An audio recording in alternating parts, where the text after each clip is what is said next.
Sejam então todos muito bem-vindos à edição do programa Logos. Desta vez temos o prazer de conversar com a engenheira Isabel dos Santos, ela que é empresária das telecomunicações, banca, é subejamente conhecido por aquilo que fez pela juventude angolana, no que diz respeito à atribuição de empregos.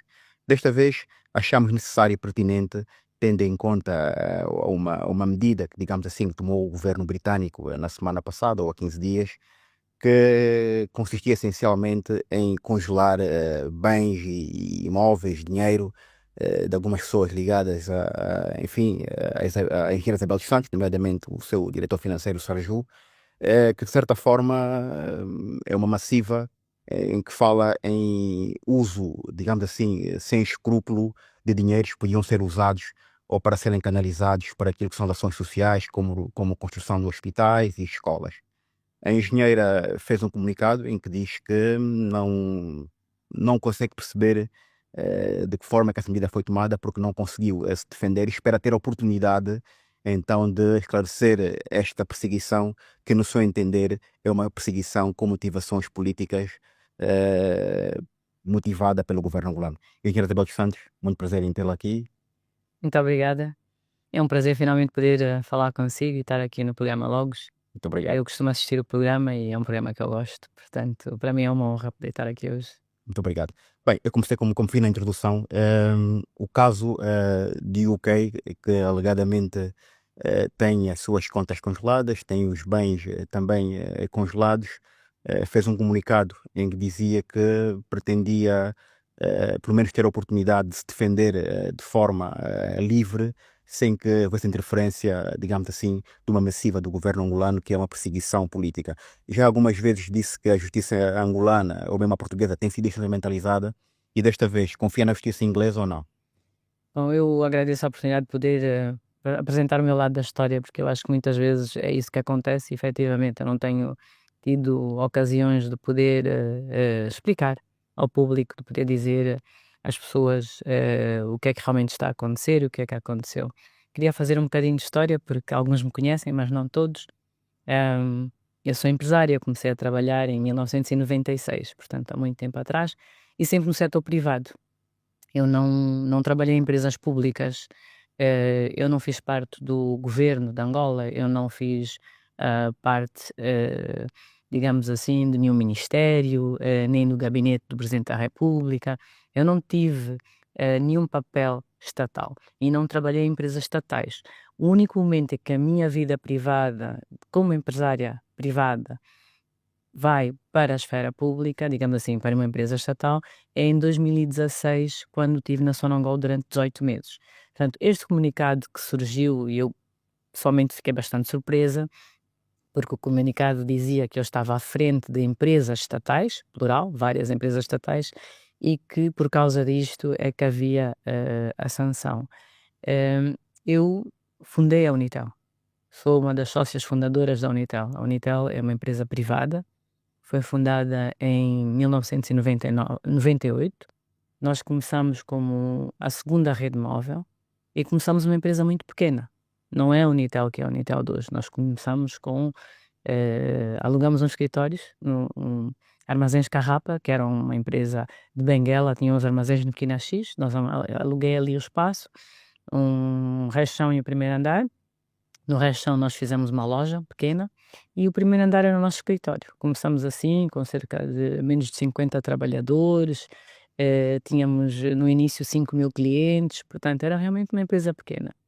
Com o tempo ela foi crescendo e tornou-se, e quando eu digo com o tempo foram 20 anos, porque de 98 até 2024 vamos falar, quase 25 anos de empresa. E para iniciar essa empresa, qual foi a proveniência dos fundos? Fundos próprios?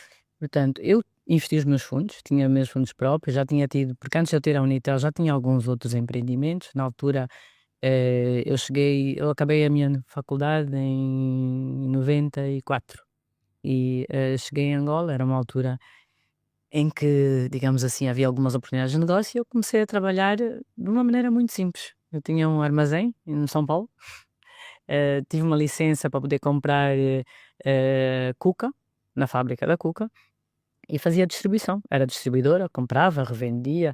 há várias pessoas que me conhecem, o grupo AC Silva também trabalhou naquela altura, são várias empresas que naquela altura faziam isto, no fundo eram grossistas, compravam e revendiam, e comecei assim a ganhar, digamos assim, o meu primeiro dinheiro. Depois fundei e criei um bar de praia, um pequeno restaurante, o Miami Beach, com outros sócios também, que se tornou conhecido, porque a gente fazia eventos, festas, promoções também, e aos poucos fui melhorando algum dinheiro.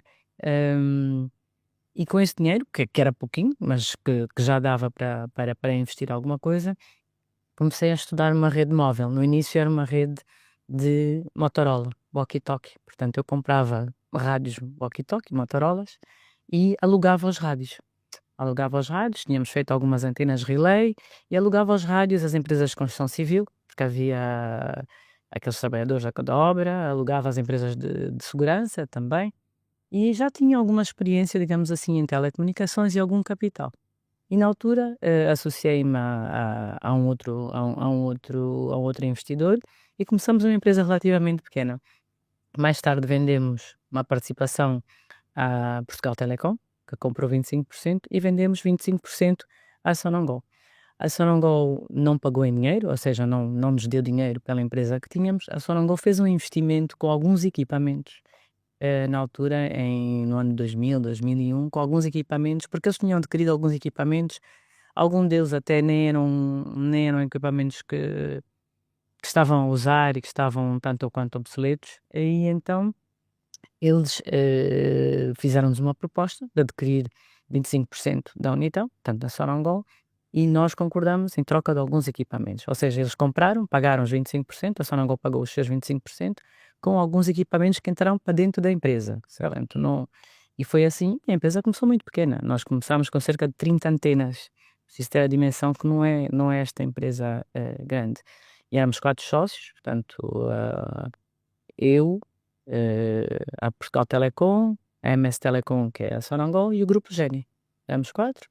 Começamos aos poucos tínhamos primeiro 5.000 clientes, depois crescemos para 10, e todo o dinheiro que fomos ganhando ao longo da operação, nós fomos sempre reinvestindo. A nossa política de reinvestimento era muito forte. Muitas vezes nós nunca distribuímos a totalidade do resultado. Pelo menos metade do resultado era sempre reinvestido na rede. E a minha ambição, porque eu sou engenheira de formação, né? Portanto, eu sou engenheira de formação e tive o gosto de ser a primeira pessoa a desenhar a rede mesmo da Unitel. Ainda me lembro da primeira antena, que a gente chamava Blue House, que era ali em cima no Morro da Luz, e que foi muito difícil porque era ao lado da casa do comandante Pedalei. Ele era, na altura, tinha sido o antigo ministro da Defesa, então era difícil colocar lá antenas. Algumas reservas, sim. Mas conseguimos explicar que aquilo era privado, que não tinha, portanto, que era para o bem de todo mundo e conseguimos construir a rede. Eu desenhei a primeira rede, que foi em Luanda, a Benguela, Huambo, depois mais tarde fomos aos poucos para outras províncias.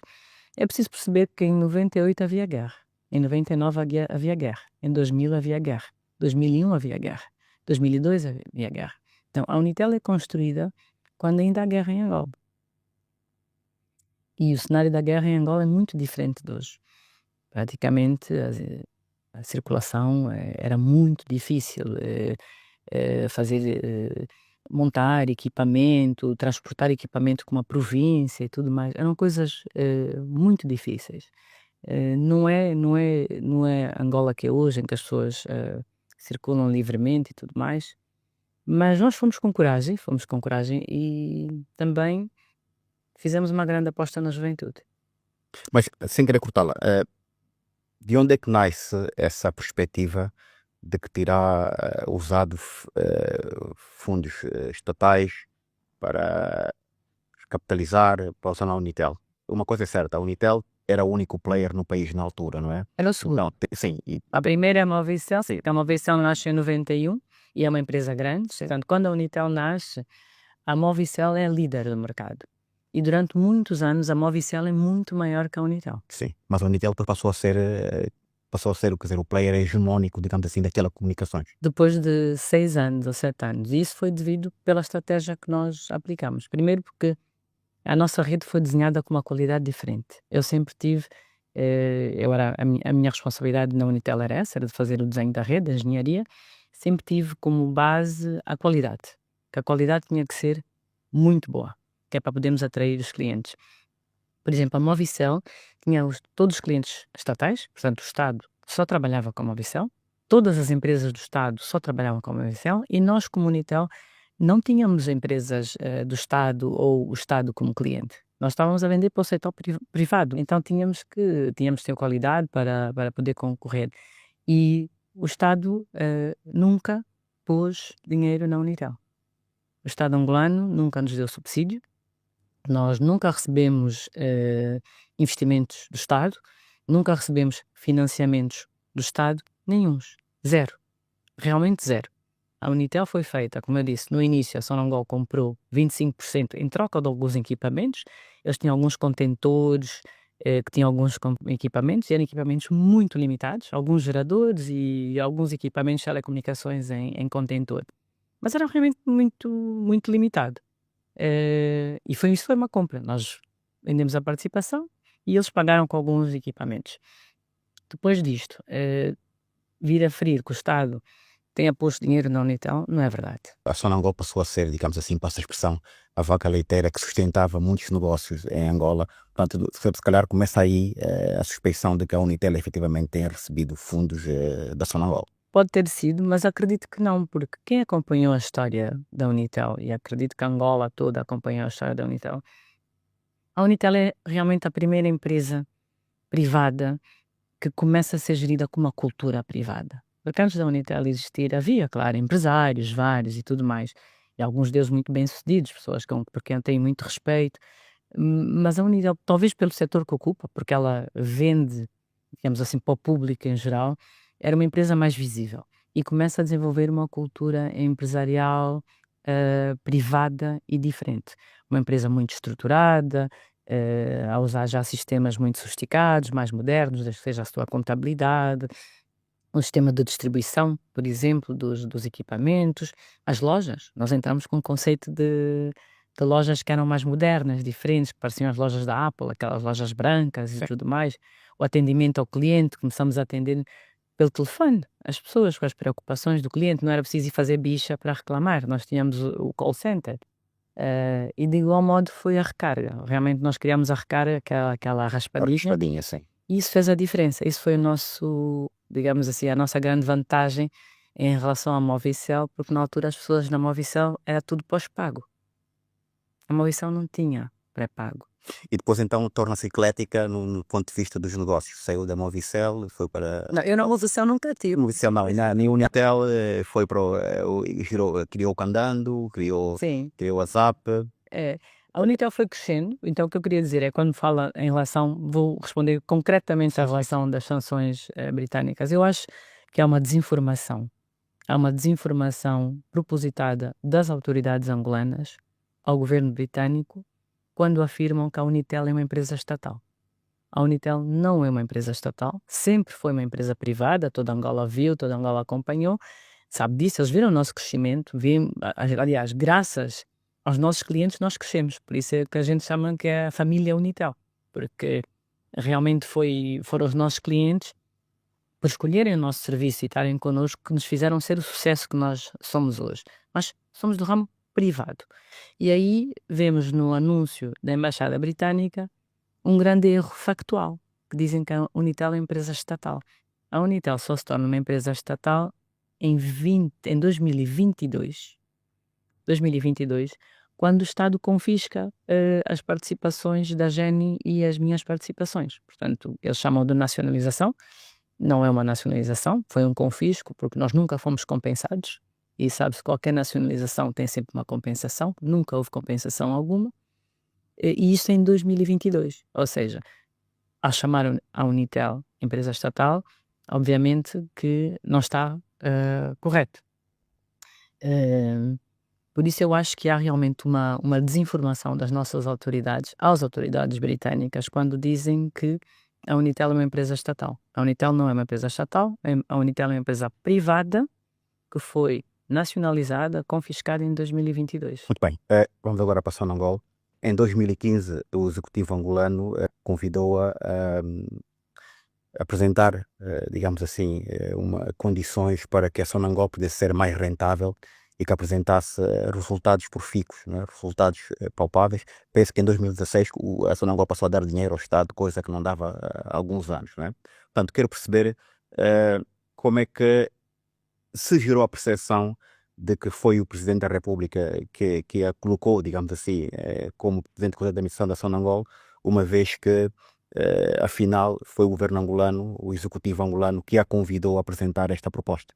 Fernanda, eu vou responder esta pergunta, mas há um ponto que eu realmente não toquei, que era o seguinte. No comunicado da Embaixada Britânica, eles falam de 440 milhões, não é? Em libras são... Não, eles falam 350 milhões de libras. Que é 440 milhões de dólares. Sim.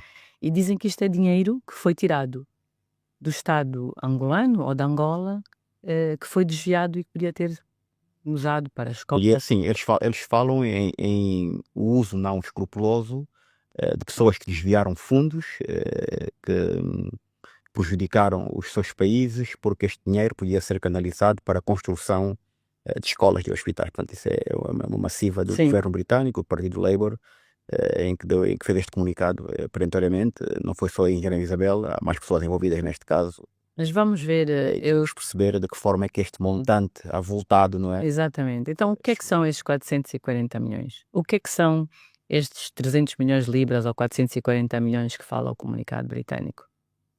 Isto são transações privadas perfeitamente legítimas da aquisição pela Unitel Internacional das ações da empresa NOS, em Portugal. Sim.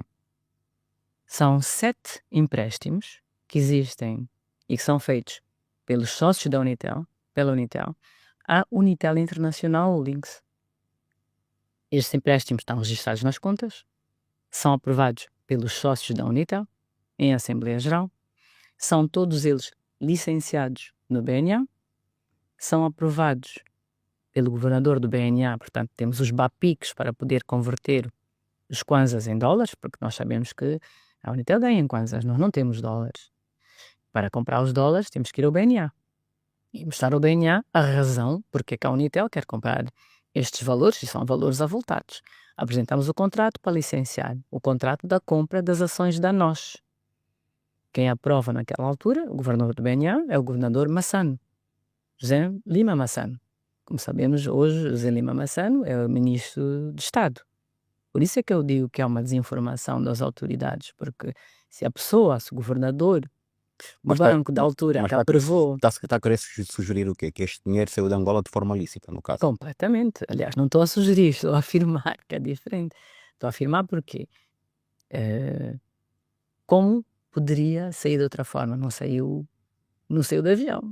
São transações financeiras que foram feitas da Unitel, que a Unitel pediu e licenciou junto ao Banco Nacional de Angola, junto ao Ministério das Telecomunicações, junto ao Ministério da Economia, e foram para comprar as ações da NOS. A NOS Zone é uma empresa da Bolsa, cotada em Portugal.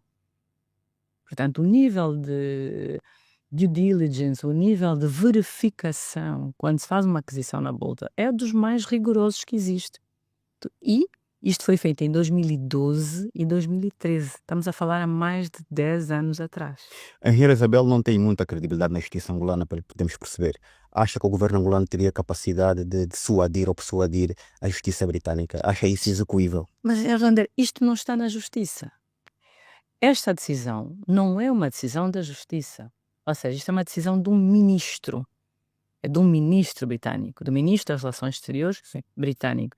Então é do ministro, é do governo, é uma decisão política. Esta é que é a questão que eu digo. São decisões políticas. Por isto é que esse processo é todo político, porque se não fosse político, não teria sido um ministro britânico a fazer tal afirmação. Teria sido um juiz. Mas não foi. Foi um ministro. Então vou reformular a pergunta. Acha que o governo angolano teria capacidade de persuadir o ministro britânico, o ministro Lamy, penso que é assim que se chama, para então tomar essa medida? Eu tenho a certeza que sim, porque inclusive é isto que afirma a própria TPA. Se nós formos ver o programa da TPA que foi emitido depois do anúncio das sanções, dizem isto é uma vitória diplomática do governo de João Lourenço. Portanto, é uma fonte oficial do governo que está a dizer que é uma vitória diplomática. E aí é que eu digo, as nossas autoridades estão a dar informação errada às autoridades britânicas e levá-las a tomarem decisões políticas que até são más para o nosso próprio país, porque afetam a nossa economia. Mas não há aqui um paradoxo, porque também no seu comunicado solicita que lhe seja dar a oportunidade de se defender e de provar que efetivamente este dinheiro, o congelamento dos seus bens são ilícitos, não? Portanto, Que é que é? se me está a dizer que o governo angolano conseguiu dissuadir o governo britânico, então porque é que recorre aos mesmos meios e ao mesmo governo para resolver a sua questão? Exatamente. Na Inglaterra, portanto, no Reino Unido, antes de uma decisão destas ser tomada, não há uma espécie de um inquérito. Nós poderíamos acreditar que houve tipo um inquérito, uma investigação e isto foi uma conclusão. Mas não há um inquérito. Por exemplo, eu nunca fui chamada pelas autoridades britânicas ou pelo governo da Inglaterra ou do Reino Unido para me perguntar seja o que for. Nunca me foi pedido nenhum esclarecimento, nunca me foi pedido nenhum documento, não houve verificação alguma, porque acredito que se tivesse ouvido a verificação, estes 7 contratos de empréstimos estão registados no BNA. Estão registados nos livros e nas contas da Unitel até hoje, até a data, que são auditadas pelo auditor, o Estado reconhece, e mais, a própria Unitel reconhece que concedeu esses empréstimos. Então, este dinheiro nunca foi do governo angolano, nunca foi do Estado angolano, não saiu do OGE, não saiu do Ministério das Finanças, saiu de onde? De uma empresa privada, porque em 2012, 2013, como eu expliquei, a Unitel era uma empresa privada. Infelizmente, não me foi dada a oportunidade de poder fazer esse esclarecimento, porque acredito que se houvesse um mecanismo ou um sistema em que antes de tomarem essas decisões, essas sanções são decisões horríveis. Se houvesse uma investigação, um inquérito, ou fossem pedidos alguns esclarecimentos antes de uma tomada de decisão política dessas tão impactante, com certeza o Reino Unido não viria a afirmar que estes 440 milhões pertenceram ao Estado angolano. Então crê piamente que esta decisão pode ser revertida? Eu estou a fazer o apelo da decisão, quero demonstrar mais, porque quando o ministro Lamy diz que eu não contribuí para a construção de infraestruturas e bem-estar do meu país, bem, eu acho que é um erro grande. Não foi isso que ele disse. Ele disse que o dinheiro poderia ser usado para a reconstrução do país. Não, mas diz também mais, diz também que Mas nunca contribuiu para gerar empregos ou para a construção social. não, por acaso diz e afirma isso. E só quero fazer lembrar que a Unitel construiu a maior, eu quando liderava a Unitel, e a Unitel construiu a maior rede de fibra óptica do país.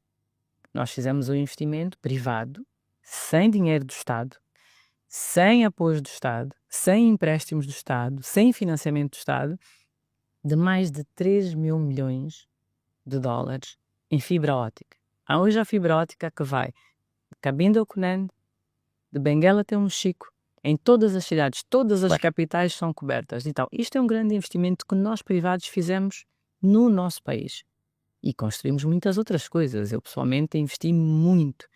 Todos os anos, o meu grupo empresarial deu formação a mais de 2 mil jovens. Muito bem.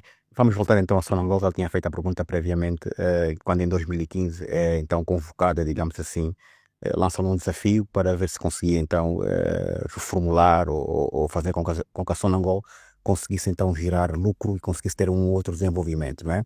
É convidada pelo ministro, penso que na altura, ministro das Finanças, Armando Manuel, para este desafio, e queria perceber se efetivamente os resultados foram significativos e quando lá esteve, o que é que de facto conseguiu perceber, qual foi a sua percepção, uma vez que também entregou um relatório ao presidente João Lourenço, muito antes de ser presidente, com o estado das contas e de como se encontrava a empresa. Pois, queria ouvir o seu comentário em relação a isso. Esta tem sido uma história muito difícil para mim, de um ponto de vista pessoal, porque apesar de eu ter afirmado várias vezes e ter comprovado várias vezes o trabalho que foi feito na Sonangol, continua a haver uma narrativa que não houve trabalhos realizados na Sonangol, que não houve mudança na Sonangol, que não houve a reestruturação. Portanto, há uma narrativa falsa. E já lá vão 7 anos que esta narrativa continua. Por mais provas que eu apresento, por mais que eu tenha vindo a público e dizer, a Sonangol estava numa situação muito difícil em 2015. O petróleo estava muito, muito baixo. Para vermos, hoje o petróleo está a $80, 80, 88, 90, 100. Naquela altura o petróleo estava a 14, a 12, a 15, a 16. Portanto, o preço do barril não chegava para pagar os custos da empresa, para pagar os salários, para pagar os investimentos, para pagar os empréstimos. A empresa estava numa situação muito complicada.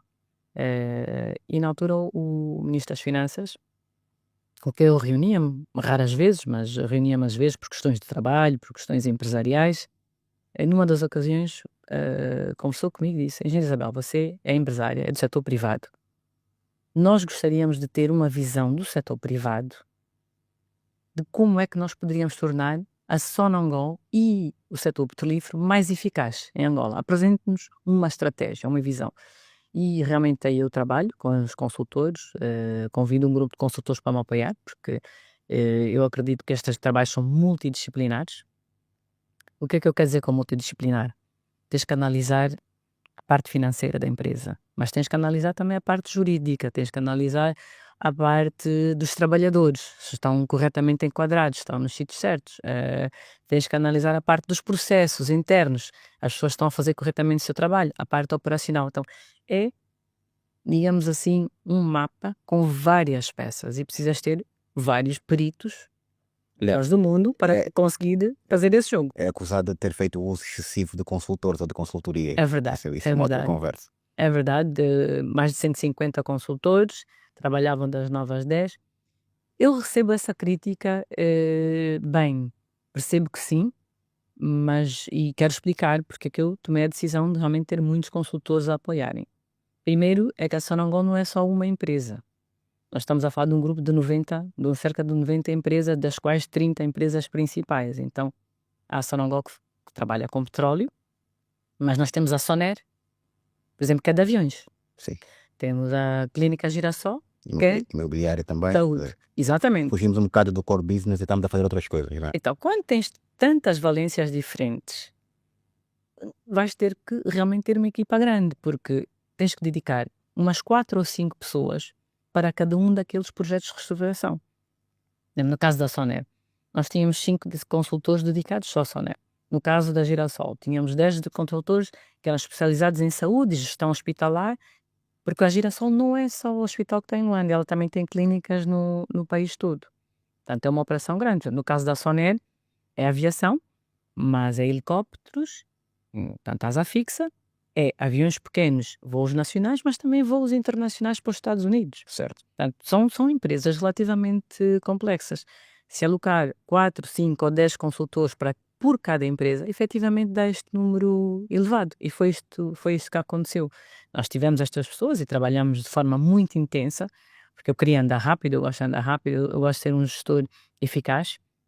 Gosto daquela velha máxima que tempo é dinheiro, portanto, quanto mais rápido a gente reestruturar a empresa e torná-la rentável, melhor. Eu trabalho pela rentabilidade. E o que eu queria na Sonangol era dar rentabilidade ao acionista. Muito bem. Ao Sem querer, acionista, Estado. sem querer digamos fugir da assim. questão. Pronto, então chega a Sonangol e o que é que percebeu? Qual foi o diagnóstico que fez? Primeiro, que a situação estava muito complicada. Havia muito, muito pouco dinheiro em caixa. Não havia dinheiro para pagar os contratos de financiamento, os empréstimos que a Sonangol tinha. Portanto, estávamos à beira do default. Havia dificuldade em pagar salários e havia muitos projetos na Sonangol que não eram viáveis. Elefantes brancos, que só sugavam dinheiro à empresa, mas que nunca iam ter rentabilidade. Muitos. E também muitos contratos que tinham um valor 2 ou 3 ou 4 vezes superior ao verdadeiro valor. E esta informação consta do relatório que deu o presidente João Lourenço. Consta. Eu dei um relatório grande, com muita informação. Fiz uma apresentação com muita informação. Falei dos vários tópicos, dos vários projetos que não eram viáveis e que tinham sido mal construídos. Alguns deles, acho que não foi só negligência.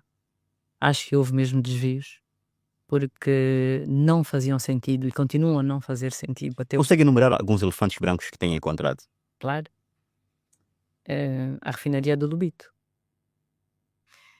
Foram gastos mais de $1 bilhão em terraplanagem. $1 bilhão em terraplanagem para a refinaria de Lubito. É preciso Para imaginar. terraplanagem. Terraplanagem. Só terraplanagem. Mais de $1 bilhão só para terraplanagem. A refinaria de Lubito está a ser construída em cima de uma montanha. Bom, uma falésia, que tem mais de 40 metros de altura acima do nível do mar. O petróleo não se pode bombear para cima. Petróleo viscoso, é grosso. Petróleo bruto, se você tiver o barco no mar e a refinaria em cima, vai pôr a bombear do barco para cima. Vai gastar muito, muito dinheiro com bombas gigantescas para conseguir levar pela conduta acima. Outra questão é o próprio porto do Lubito, o calado. Tem pouca profundidade. Tem pouca profundidade. Então, houve um problema, é que a localização onde esta refinaria foi escolhida não estava certa, não estava correta. E os diferentes gestores que lá tiveram, ninguém teve a coragem de dizer isso. Eu tive. Eu disse, aqui, este projeto vai ser no Fato Branco, não vai funcionar, vai ser uma refinaria que vai ser muito cara de explorar, por causa dos custos, para além dos problemas de logística que tem, como a questão do porto. E os contratos, só o contrato de engenharia, de desenho de engenharia, eram $600 milhões. Só para desenhar, só a engenharia. Portanto, eram assim volumes muito, muito elevados. E eu comecei a destapar estas coisas, porque eu sou frontal. Eu fui para Sonangol para tentar fazer algo pelo meu país. Não por mim, porque felizmente, quando eu fui para Sonangol, já era uma pessoa rica, já tinha ganho muito dinheiro nas minhas empresas privadas, não no ramo estatal, porque eu nunca fiz obras para o Estado, nunca construí uma estrada para o Estado, ou tive uma obra, a primeira obra que eu comecei, ou que eu ia começar, as primeiras 2 obras que eu ia começar a trabalhar no Estado era em 2017. E que nem chegaram a Engenheira, acontecer. mas sem querer cortá-la, eu acho que isso é importante para o país, para que percebamos isso, a gravidade daquilo que se passava na Sonangol. Esta questão do Porto Lubito conseguiu rastrear e conseguiu perceber se essa subfaturação, aonde é que ia ter, se eram empresas de quem, se havia brancamente dinheiro, se havia desvios de dinheiro, porque a Sonangol teve outros presidentes do Conselho de Administração que antecederam, o engenheiro Manuel Vicente, o engenheiro Kim David, portanto, indivíduos que gozam de alguma reputação do ponto de vista técnico, das suas capacidades. Não estou por aqui em causa a sua envergadura intelectual, mas custa-me acreditar que não tenham percebido que esses dois investimentos eram praticamente estéreis. A mim também me custava, mas percebo hoje que talvez o interesse não fosse efetivamente fazer empresas e projetos que funcionassem e que fossem rentáveis para os angolanos, e que os interesses eram outros. Este não é só o único projeto. Há outros projetos que foram feitos pela Sonangol, onde a Sonangol no fundo servia de vaca leiteira e que alimentava projetos que nunca teriam rentabilidade e efetivamente contratava muitos serviços, contratava a quem? A empresas que estavam ligadas à administração da Sonangol. Isto está no meu relatório. Esta é a razão que me perseguem. Porque efetivamente, eu tacitamente digo. Sim, mas esse relatório, se foi entregue ao João Lourenço, também terá sido entregue ao seu pai, naturalmente. E qual foi a sua reação? Como sabe, a passagem de pastas, ou seja, a saída do Presidente dos Santos, era em 2017, que é exatamente na altura em que eu estou na Sonangol. Sim, mas eu quero assumir que o relatório tenha sido entregue muito antes, naturalmente. E como foi solicitado pelo Presidente dos Santos, é que eu reunisse, ainda em 2016, com um candidato, General João Lourenço, e como ele seria a pessoa que depois continuaria, portanto, porque ele, se ganhasse as eleições, seria o Presidente de Angola, que ele já tivesse conhecimento deste relatório e que tomasse depois as medidas necessárias e continuasse com este trabalho. Não acha que isso foi uma fuga para a frente? Passar essa responsabilidade para o Presidente? Pelo calendário, considerando que nós já estávamos, porque eu entro na Sonangol em junho de 2016. As eleições já estavam marcadas para setembro de 2017. Eu começo a ter, digamos, os primeiros resultados dos trabalhos que estamos a fazer 6 meses depois de entrar, porque uma pessoa quando entra tem que primeiro perceber, tem que ter a certeza do que é que está a falar. Eu tinha que ver que efetivamente tinha que comprovar, tinha que ter informação. Portanto, só mais ou menos, digamos assim, alguns meses depois de estar na Sonangol é que nós começamos a ter um quadro do que é que efetivamente está a passar. E eu acho que pela continuidade que se queria dar, porque este era o lema, vamos corrigir o que está mal Para melhorar o que está bem. e melhorar o que está bem. Portanto, havia aqui uma intenção de continuidade. Eu acho que por isso é que há uma preocupação do Presidente dos Santos em envolver desde o início o Presidente Lourenço na melhoria da eficácia e da gestão da própria Sonangol. Bem, pois, mas o que me parece é que se está a perseguir o mensageiro, não é? Porque, na verdade, a ideia com que se fica, depois daquilo que acabou de explicar, é que foi efetivamente a única pessoa que conseguiu destapar o tapete. Porque os outros administradores, de certa forma, cobriam-se, protegiam. É isso que está a tentar dizer. E continuam até hoje. Eu sempre trabalhei por Angola, por amor a Angola. Eu podia ter trabalhado em qualquer lado do mundo. Não, eu escolhi viver para Angola. Quando eu estudei na Inglaterra, escolhi viver para Angola. Escolhi dedicar-me ao meu país, escolhi ser empresária privada, não ir para o setor público. E a mim dói-me ver que há realmente pessoas que não estão interessadas em fazer desenvolver o país, em realizar projetos e gerir os bens e os recursos do país em prol do país. Por outro lado, tenho de perguntar se quando é que começou a perceber que talvez não tivesse sido boa ideia ter ido para o Conselho de Administração da Sonangol. Foi uma boa ideia porque eu quero projetar, a vida é longa. Foi uma decisão muito difícil. Foi pessoalmente difícil porque eu tive que deixar as minhas empresas privadas, tive que deixar o que estava a fazer. Foi difícil também porque percebia que ia arranjar muitos inimigos, coisa que fiz. Mas era importante porque a Sonangol precisava e o país também precisava. Portanto, até aí eu acho que foi boa ideia. Eu acho que o trabalho que eu fiz realmente mudou muito a empresa. Teve um impacto positivo. Disso eu estou segura e confiante até hoje. Não tenho dúvidas que o trabalho que eu realizei e muitas das peças que eu deixei estão a ser usadas ainda pelo Conselho de Administração hoje. Muita da estratégia, dos documentos, dos programas de reestruturação, até hoje o Conselho de Administração da Sonangol continua a usar. O que acontece foi o depois. Foi a entrada do Presidente João Lourenço no poder e a atitude que ele toma pessoalmente quando entra no poder em relação à minha pessoa. Pagamentos feitos a posteriori a nomeação de João Lourenço pela Sonangol. Isto também gerou celeuma e parte dos problemas também vem daí, não? Quando refere a pagamento a consultores, Das consultores, sim. esta história que está. Estamos a falar Esta história está.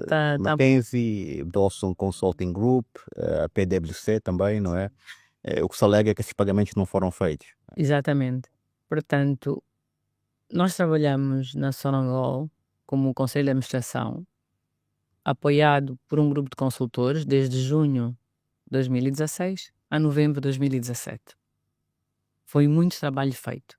Deste período todo, os vários consultores que existiam, porque não eram só um, eram várias empresas, como eu já expliquei, eram mais de 30 empresas a serem reestruturadas, a Sonangol é um grupo de 90 empresas, o trabalho foram 138 milhões de dólares. Parece um valor muito elevado, mas se nós dividirmos esse valor pelo número de empresas que era, porque estamos a falar de Sonangol Pesquisa e Produção, Soner, Girassol, Sonangol Logística, várias empresas estavam a ser reestruturadas. Mas continua a ser um valor elevado. Não. Milhões de dólares continua a ser muito elevado. Por acaso não, porque comparativamente ao ano anterior a este, o PCA Lemos, Francisco Lemos, tinha gasto 248 milhões. Ou seja, no ano anterior, o custo com consultoria que a Sonangol pagou foram 248 milhões. Eu fiz uma poupança. Portanto, diminuí os custos, negociei com os consultores e diminuí. Não aumentei. Pelo contrário, diminuí. Destes 138 milhões, 100 milhões destes pagamentos foram autorizados e assinados diretamente pelo PCE. Quem é Não o por PCE? Paulino Jerónimo. A contratação dos consultores foi toda aprovada no Conselho de Administração da Sonangol, com o voto favorável dos administradores. eu abstive-me. Exatamente por acreditar que um dia poderia estar onde estou. Porque E estes pagamentos feitos num contexto em que a Sonangol já estava em pré-falência técnica, digamos assim. Portanto, não considera que o valor, enfim, embora tenha sido menor comparativamente ao ano passado, mas nós entendemos que duas coisas erradas não fazem uma coisa certa, naturalmente, né? Consigo perceber que conseguiu diminuir estes custos, sim, mas seja como for, a Sonangol já apresentava índices e níveis muito grandes de falência técnica. Uma empresa que investiu centenas enfim, não direi centenas, mas dezenas de milhões em formação de quadros nacionais que tiveram nas melhores escolas, nas melhores universidades do mundo. Como é que depois temos dificuldade em conseguir angariar potencial humano para levar a empresa para a frente?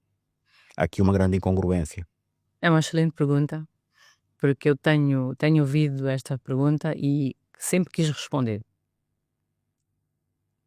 138 milhões é um número grande? Sim, é um número grande. Dividido pelo número de empresas e pelo número de pessoas que trabalharam, é um número razoável e muito mais baixo do que o resto da indústria petrolífera. Quando uma empresa está numa situação de pré-falência, é quase que como quando um corpo humano está muito doente. E a questão que eu pergunto: vai ao médico? Vai pagar a consulta médica? Vai comprar o medicamento? Vai tomar o medicamento?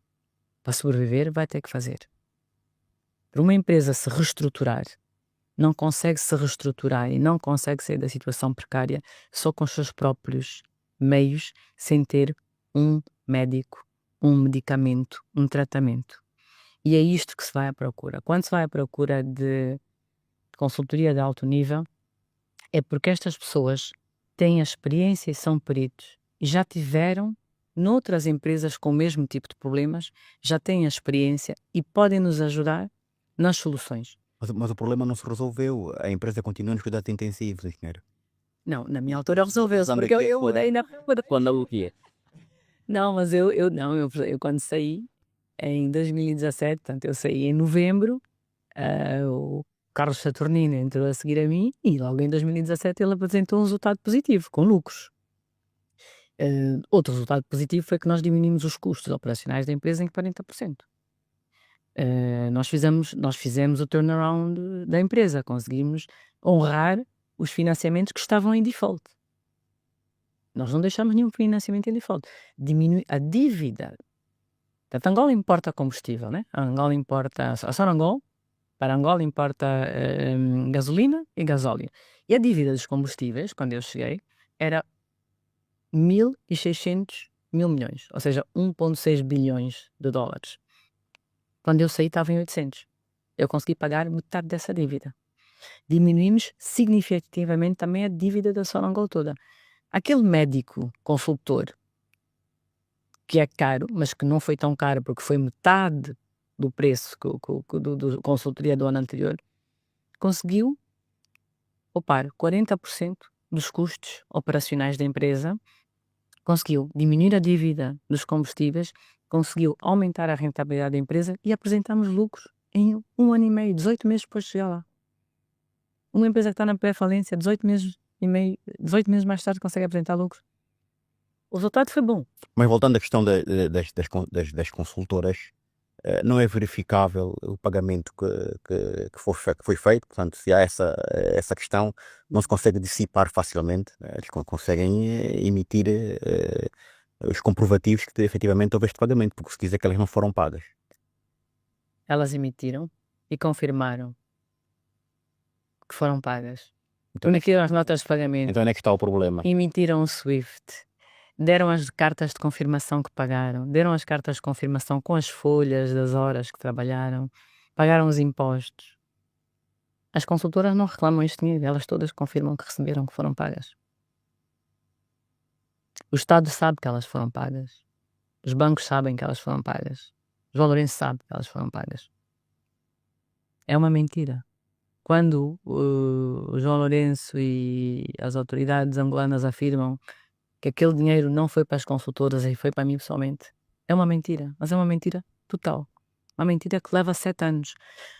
Talvez pelaquela grande máxima que se repetires uma mentira muitas vezes ela vai se tornar verdade.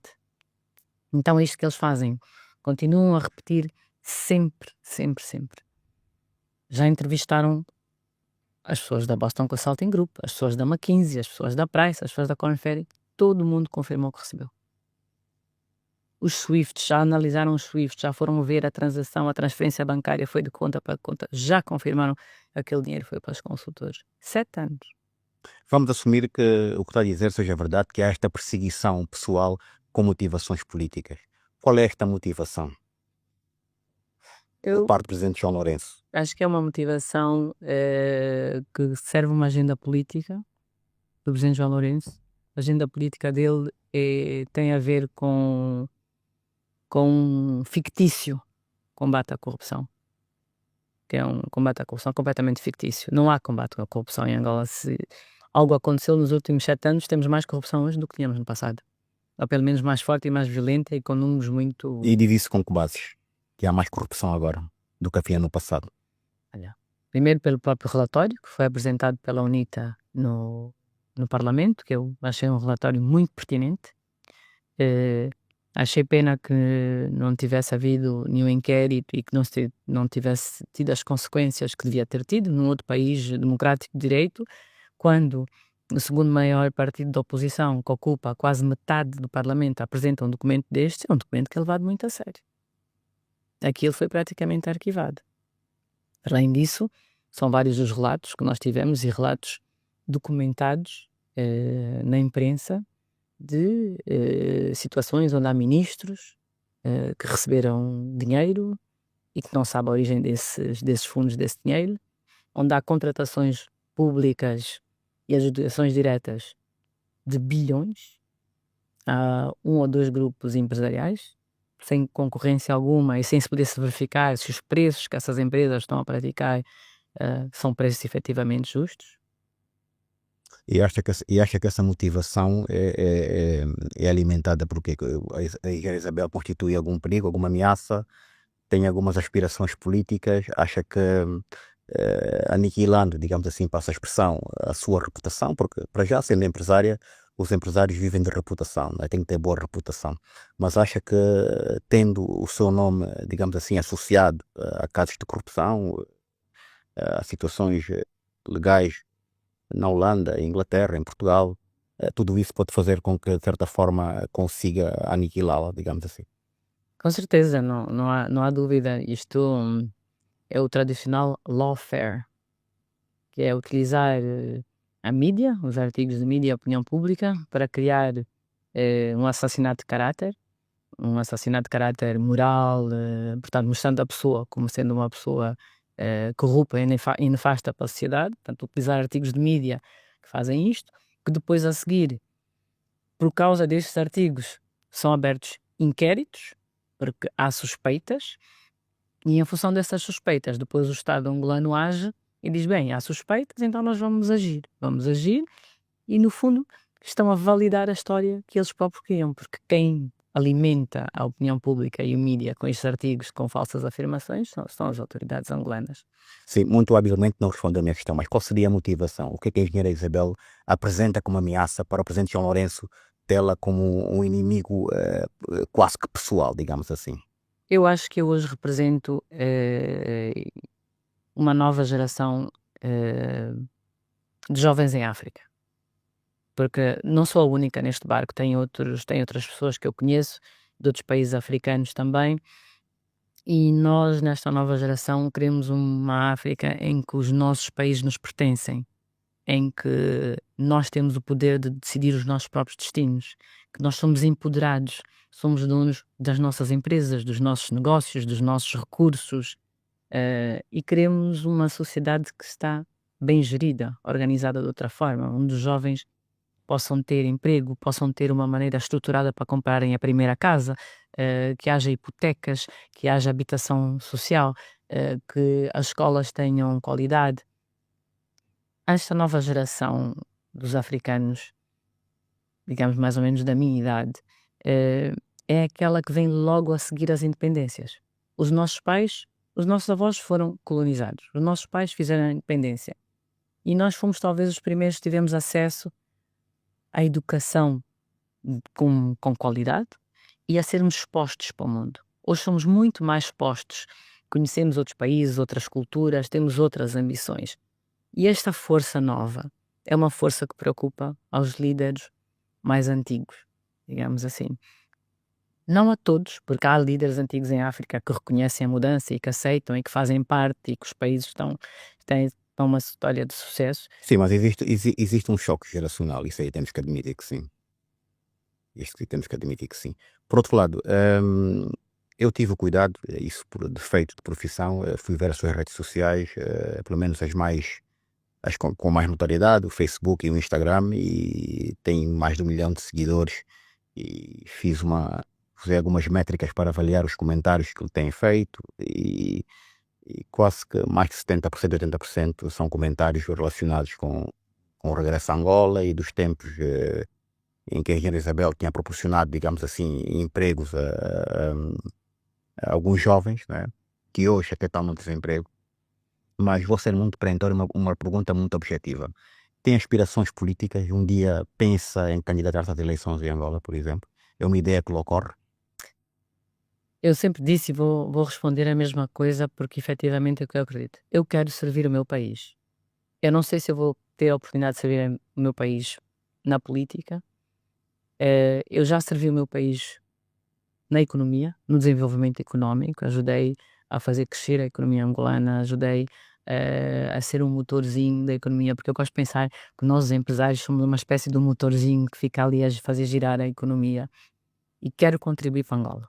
É um país que eu amo, é a minha pátria, eu cresci em Angola e há 7 anos que não lá vou, portanto tenho imensas saudades e um dia espero, não sei, porque não poder regressar, com certeza, e servir o meu país da forma que for necessário, que seja política, que seja economia, eh, que seja até porque não com obras sociais, porque não até trabalhar apenas com obras sociais ou educação ou crianças, mas continuar a servir a Mas Angola. neste caso em particular, alguma vez lhe ocorreu ou lhe ocorre em um dia candidatar-se às eleições em Angola? Uma resposta muito simples, sim ou não? Não é uma ideia que me é estranha, não é algo que eu não acredito que possa fazer parte do meu futuro, pode fazer parte do meu futuro, com certeza, não se algum dia for o caso, não fugirei à responsabilidade, estarei para servir, porque a liderar é muita responsabilidade, servir é muita responsabilidade, nós damos muito mais do que aquilo que recebemos.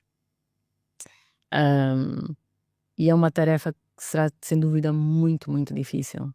E nem todos nós temos a sorte de um dia estar nesta posição. Hoje eu sinto pena que as pessoas que estão na posição de poder liderar Angola que podiam fazer tanto para criar uma mudança positiva, conseguir criar uma sociedade boa para os angolanos, que não o façam, porque eles têm uma responsabilidade enorme, mas o que sinto hoje é que a liderança que existe em Angola não é uma liderança que serve, é uma liderança que se serve a si própria. Muito bem. Por outro lado, a nossa Constituição não permite que existam candidatos independentes, não é? A menos que hajam reformas que possam possibilitar essa ideia. Se candidatasse um dia, seria pelo MPLA, ou já não se revê neste partido? Porque só tem ideia que a Engenheira Isabel é do MPLA. Aliás, há imagens suas com cascola e com bandeira e com o bonezinho, não é? Mas não fez parte do bureau político. Bom, não, eu nunca fiz parte do grupo político, nunca fiz parte do Comitê Central. Participei em alguns congressos como convidada. O meu pai foi presidente do partido, portanto, por essa razão, por questões familiares e protocolares, nós às vezes o acompanhamos. Eu acredito que amanhã, no futuro, haverá um cenário político em Angola com mais partidos do que há hoje. Digo isto porque vejo um bocadinho outros Ok, países africanos, latitudes. sim, Quénia, Zâmbia, Os partidos tradicionais começam a perder alguma espessura, digamos assim. sim, Gana, enfim. Se olhamos para outros países, vimos agora em Moçambique, Certo. onde temos um terceiro partido que entrou, né? Porque antigamente havia a Renamo, a Frelimo e agora entrou Demos. Certo. Portanto, isto é uma tendência natural. Vai com certeza haver mais partidos políticos, porque haverá mais vozes, mais pessoas a quererem participar. Acho que hoje um dos problemas que nós temos é a falta de interesse em participar na vida política. Os jovens têm receio, têm medo de participar na vida política. Ficou assim um bocadinho de género, isto é reservado só para certas pessoas. Mas depende, porque há uns jovens que se servem do partido e da política, não é? Mas isso é um nicho muito pequeno, não é? Mas volto a insistir. Se hipoteticamente acontecesse, não seria pelo MPLA, então é isso que me está a dizer. Não sei, como diz, é muito hipotético. Todos os partidos são evolutivos também, né? Porque olhemos mesmo para a própria história do MPLA. O MPLA começou como um partido trabalhista, quase que de esquerda, depois foi para o centro, depois foi para o centro mais direita. Hoje, digamos, não se percebe muito bem o que é. Ou é híbrido. Exatamente. Portanto, todos os partidos são evolutivos e é difícil dizer taxativamente eh, que partido eu me poderia rever. Eu acho que vai depender muito da política que aquele partido apresentar, da visão que ele terá para o meu país, e aí eu poderei escolher, olha, eu revejo-me neste partido ou naquele. Eu sou mais pelo capital, ou seja, eu sou mais de direita, acredito na economia, acredito eh, que a mudança vem pelo investimento, vem pelo setor privado, que o setor privado tem muito a contribuir. Acredito num papel do Estado menor. Acho que o Estado para mim é mais um órgão regulador, digamos assim. Eu não acho que o Estado não devia estar no setor económico. Não faz sentido. Eu prefiro um Estado que gere bem, Uma mão invisível, digamos assim, não é? um Estado que gere bem do ponto de vista administrativo. O que é que isso quer dizer concretamente? Para que os documentos não demorem quando se vai tratar uma licença, que saia rápido, que quando se vai fazer um alvará, que saia no mesmo dia, se for tratar do BI é do mesmo dia. O Estado já tem tanto trabalho que se ele gerir É uma máquina bem, muito pesada, não é? O se excesso de gordura e o excesso de burocracia. mas se ele gerir bem esta burocracia, se ela for expedita e rápida, a economia cresce. Então, para mim, os Estados têm que focar nisso. Têm que se focar em ser eficazes na administração. E tudo o resto, eh, ao privado, com exceção, claro, do bem-estar social, porque o Estado tem que estar sempre ao lado e a proteger o bem-estar social. As pessoas mais pobres, mais carenciadas, a educação gratuita, garantir que todo mundo tem acesso a oportunidades de educação, saúde, isso o Estado, claro que tem que proteger, mas o resto, que é a economia, eu acho que é deixar as pessoas trabalharem, construírem, fazerem os seus negócios, construírem um país. Eu não sei se a memória não me atraiçoa, não sei se foi no âmbito da Sonangol ou da Unitel, que a engenheira Isabel liderava um projeto que consistia ou que consistiu em proporcionar bolsas de estudos a jovens que foram fazer um estágio ou uma formação em Oxford, acho eu, para projetos agrícolas, e depois acho que regressaram para Angola para poder então dar os seus subsídios daquilo que tinham aprendido. Como é que está este projeto? Porque é um projeto efetivamente inovador, não é? Porque hoje em dia os países estão virados para a agricultura, para a revolução verde, não é? Que é a agricultura, que é a produção de alimentos. Portanto, queria perceber qual é a sua visão do ponto de vista produtivo, porque andamos muitos anos virados para É para a importante. questão da Dutch disease, não é? A doença holandesa em que o petróleo era, na verdade, a única commodity que tinha verdadeiramente importância, mas não se canalizaram esses lucros para se desenvolver outras áreas. Como é que está esse seu projeto? Morreu? Continua? Este é um projeto de bolsa de estudo que eu comecei na Unitel. Portanto, não só bolsa de estudo para o ramo agrícola. Que algum dado eu tive bem, Não, está correto, está correto. Então, usamos na Unitel o projeto de bolsas de estudo. certo? Portanto, nós temos o projeto de bolsas de estudo internas para a universidade, para estudantes internas em Angola. Um para mulheres também que queiram fazer tecnologia e este era específico para jovens que quisessem e pudessem, tivessem o talento para o ramo da agricultura em universidades e faculdades muito boas, muito conceituadas na Inglaterra. Eu acho que este projeto, infelizmente, depois da minha saída da Unitel, foi descontinuado. Acho que a Unitel não continuou, que é uma pena, porque o setor primário, que é a agricultura e a produção, digamos assim, a segurança alimentar, é fundamental. E concordo com a Irlanda, que é verdade que nós que olhamos agora para o nosso legado, nós temos uma deficiência muito grande no setor agrícola, não produzimos quase nada. estamos, talvez de alguma maneira, indoctrinados que não conseguimos produzir. As pessoas acreditam que, mas em Angola não se consegue fazer agricultura, não se consegue produzir. Mas aí vou criticar também o papel do governo, porque um país para ter produção agrícola tem que ter subsídios e tem que ter intervenção do governo. Mas aí teremos que recuar muito mais anos ao governo do seu pai também. Concordo. Eu acho que na altura havia duas questões. Primeiro, é preciso perceber que até 2002 havia guerra. Portanto, apostar na agricultura era difícil, por causa da guerra em si.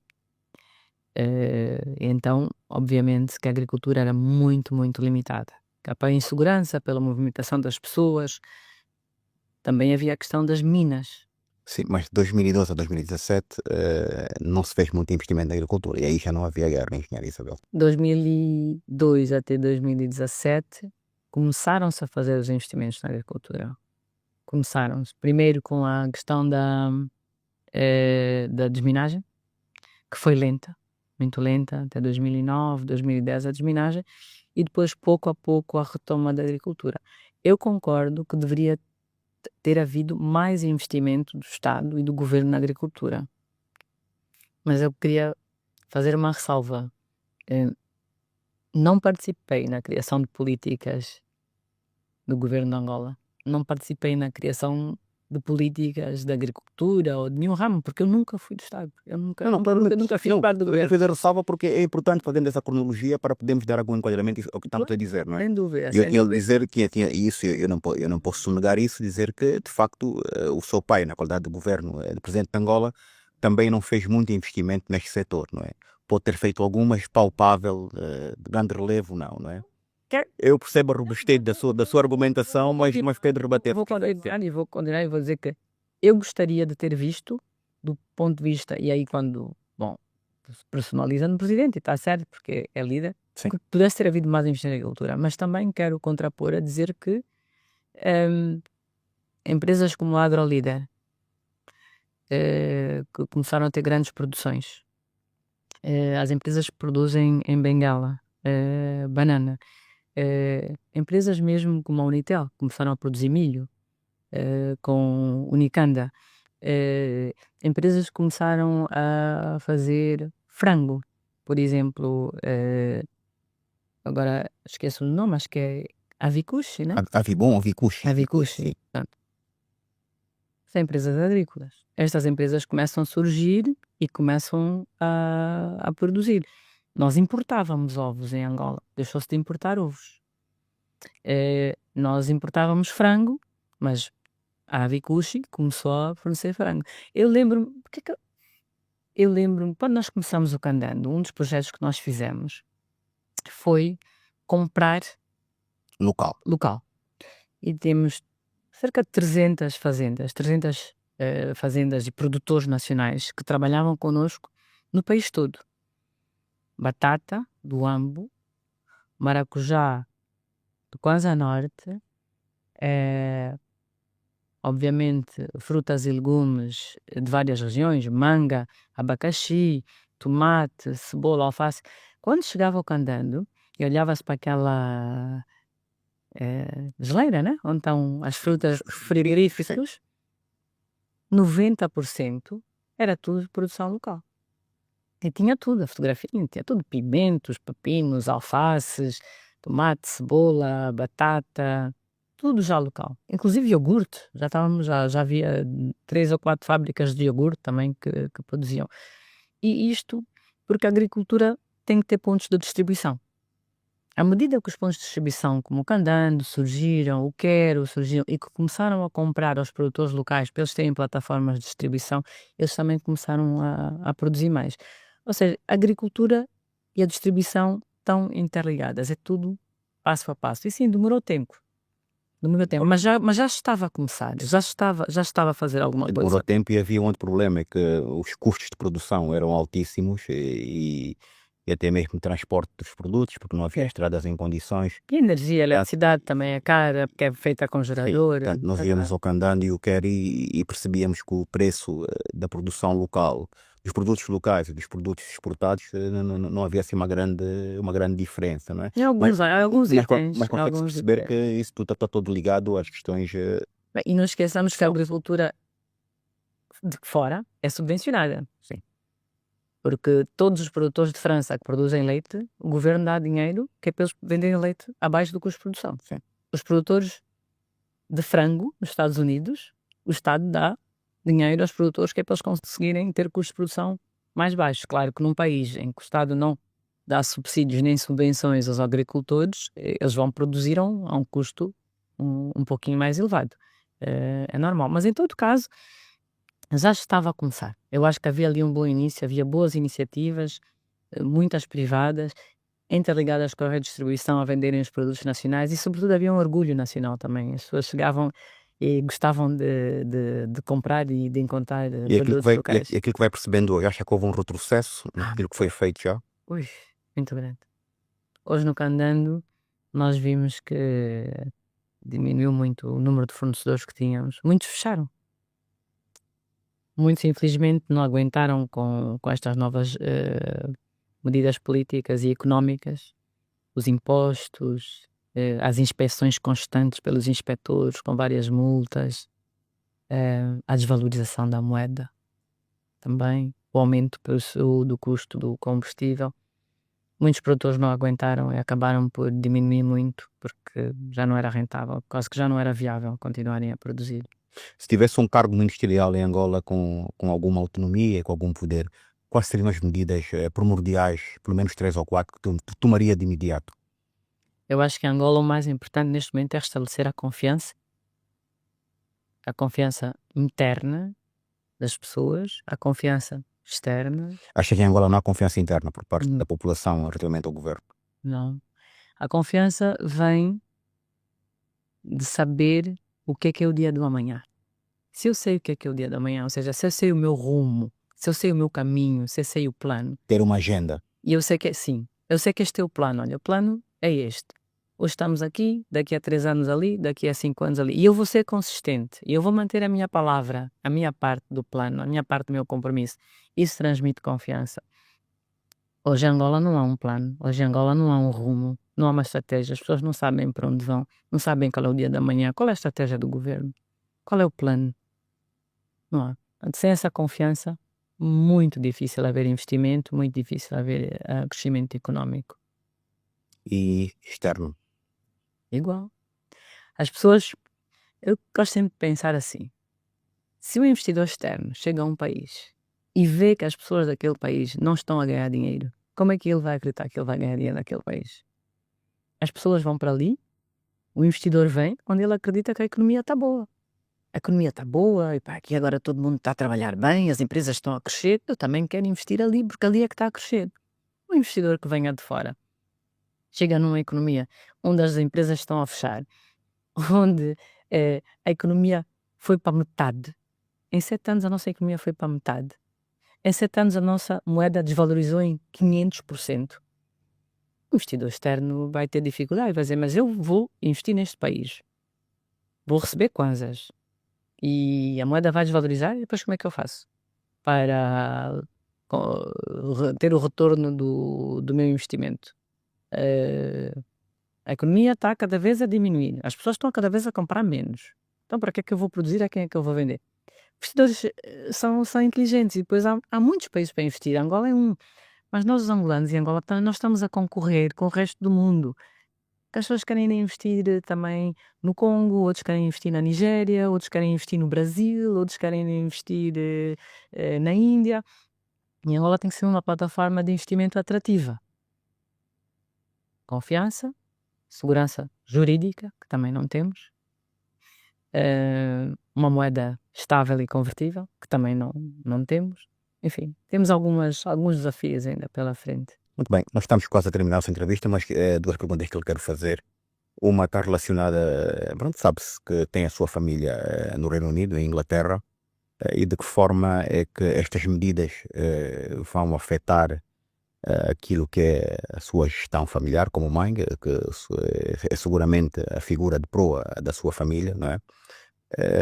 Tendo agora os bens congelados e a proibição de viajar para o UK, uma vez que tem lá os seus familiares. Outra questão está relacionada com a questão dos restos mortais do seu pai em Angola.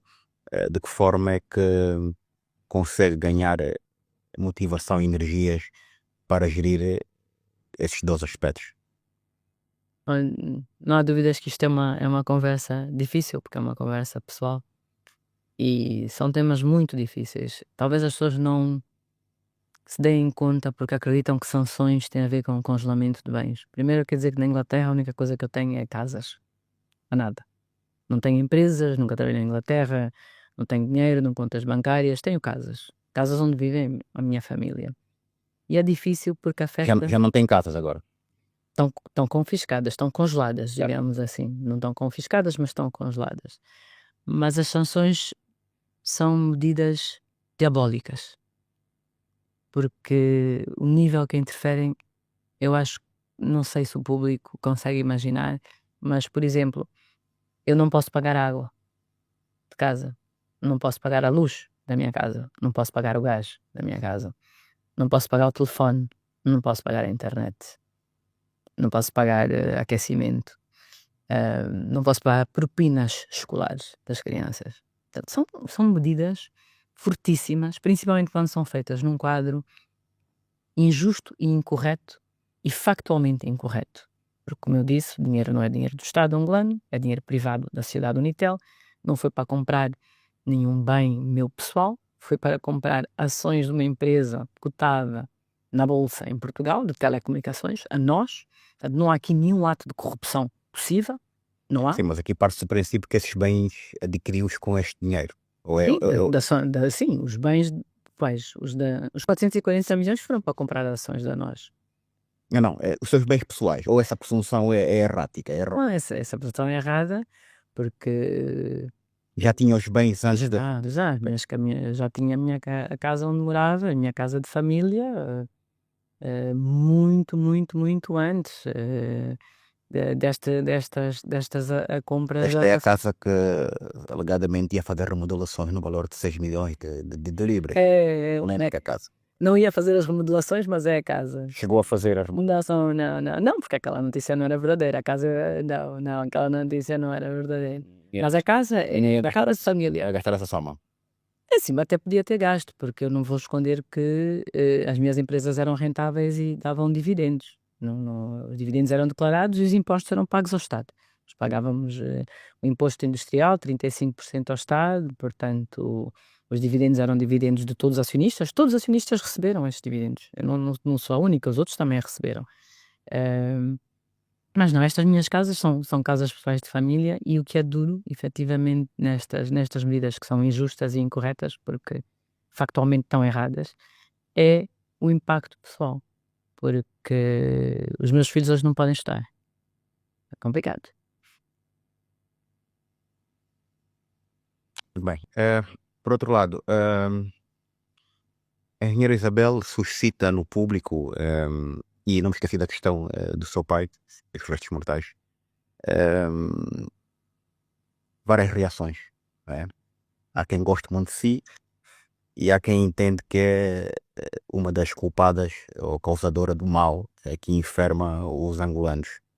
O que eu lhe pergunto é se todas as noites consegue dormir bem com este peso que carrega aos ombros. Sempre regi a minha vida pelo meu compasso moral. E o meu compasso moral é de fazer bem ao próximo, não de fazer mal ao próximo. Sou uma pessoa responsável. Comecei a estudar muito nova, fui para a escola com 4 anos, acabei a faculdade com 21 anos, comecei a trabalhar aos 23 e sempre acreditei que aquilo que eu tenho que fazer é melhor para os outros. Fazer para mim e também fazer muito bem e melhor para os outros. É normal que muita gente que não me conheça me critique, não poderia agradar a todos, sobretudo quem não me conhece.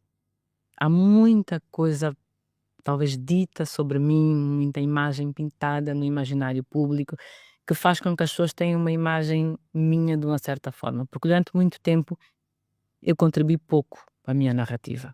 Ou seja, eu nunca escrevi um livro a explicar de onde é que eu vinha, como é que eu fiz as coisas, nunca expliquei como é que eu construí os meus negócios.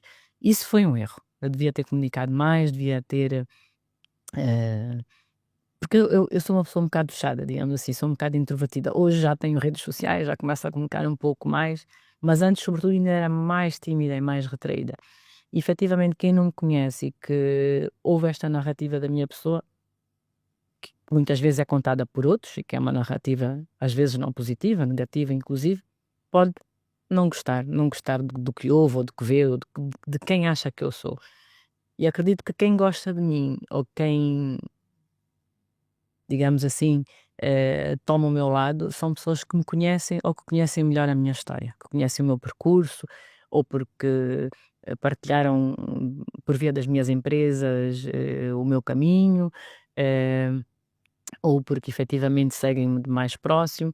Mas é normal ter críticos, é normal ter pessoas que gostem, que não gostem. Eu, quando vou dormir à noite, porque isto é uma pergunta importante, eu durmo com um sentimento muito forte de gratidão, de agradecer que eu fiz, de ter tido a oportunidade todos os dias, e ainda tenho até hoje, na medida do possível, continuar a contribuir para um mundo melhor e para causas mais positivas, e fazer parte daqueles que transformam para o bem e não para o mal.